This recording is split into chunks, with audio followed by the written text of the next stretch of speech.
All right, this is part 2 of my Crocodile Skink print. It's about medium size. It's just probably maybe it can be a little bigger on this table, but it's about the right size for this bed. It is indeed 1, 2, 3, 4, 5, 6, 7, 8, 9, 10, 11, 12, 13, 14, 15, 16, 17, 18, 19 separate prints. There's 19 separate prints. They will never touch each other. Touch each other. Okay, because if they do, they will fuse. So basically, this is an articulated print.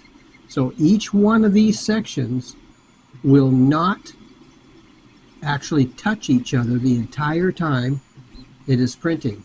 The only time they will touch, these little spots right here, the only time these spots right here will touch is when you remove it from the bed. So basically there's no warping, no curling, no stringing, no heat. There is no heat to this bed. This is a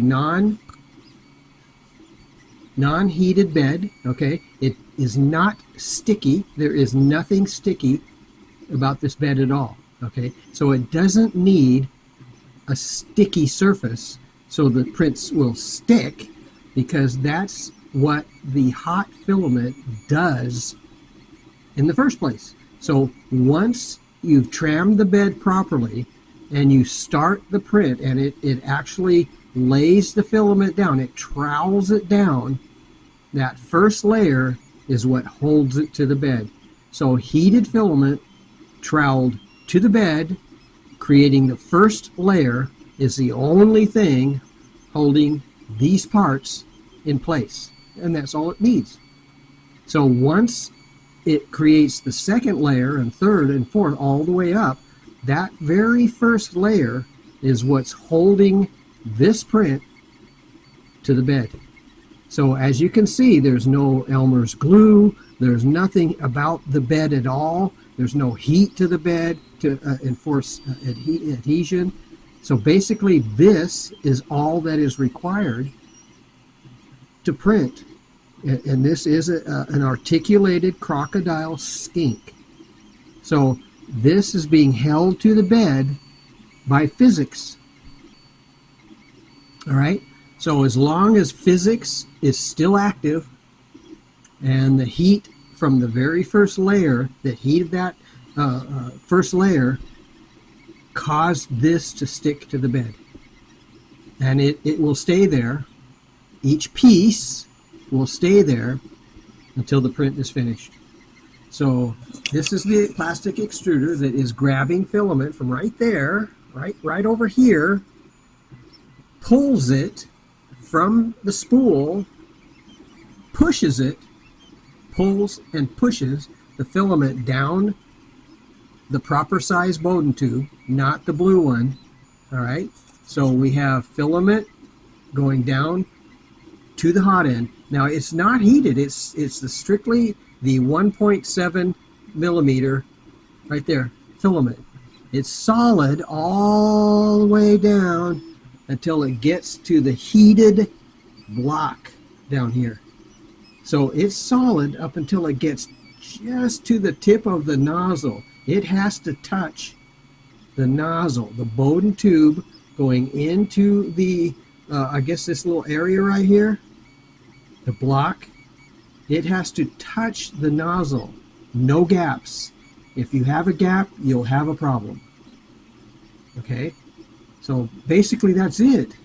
So once the filament goes through this spot right here and enters, goes through the nozzle onto the bed, troweled to the bed, you're done. The nozzle, or the hot end here, has done its job. That's it. Its job is to take the filament that's being fed right here, down into the heat block, right here to the heat sink. Once it passes through there, its job is done. It's not moving it around, it's not placing it anywhere. It's already done that. All right?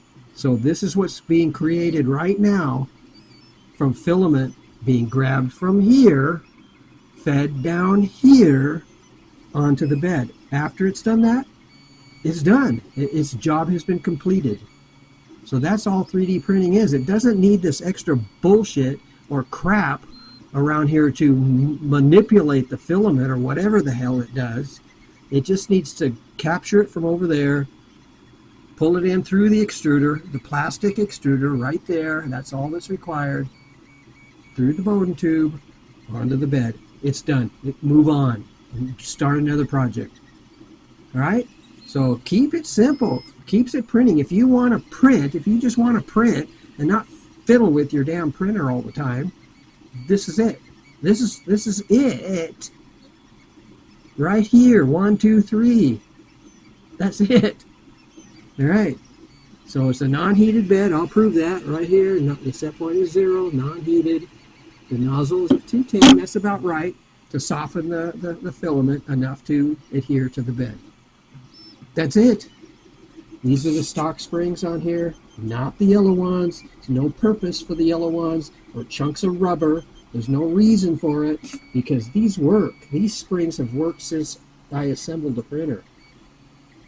That's it. All right? I mean, I'm not just bullshitting. I'm showing you right now, live. It's live right now. It's happening. All right. So happy printing. Just if you want to print and you want to move on and keep printing and have a blast, or if you want to just fiddle with your printer and try to reinvent the printer for some damn reason, but who cares? All right? Nobody cares that you've reinvented the printer. All right? This is stock. Literally, these are the parts that came on the printer day one, 6.5 years ago. Plastic extruder. This is the white Bowden tube. This is the hot end. This is the firmware. Everything is stock to this printer since I bought it and assembled it 6.5 years ago. I have 4 of these. All right, so that's all you need. If this is what you want right here, if this is how you want to print, this is it. All right, happy printing. Can't be any simpler than this. E-steps, they're still at 93. The factory set 93. Not something else because you've changed this to a metal extruder, which is probably a problem for you right now. It's probably going to be a problem for you right now. When this has never been a problem. None of anything that's ever happened to this has ever happened, like say to the metal extruder. It will never happen to this one. That metal one has issues, but nobody cares. All right, talk to you later.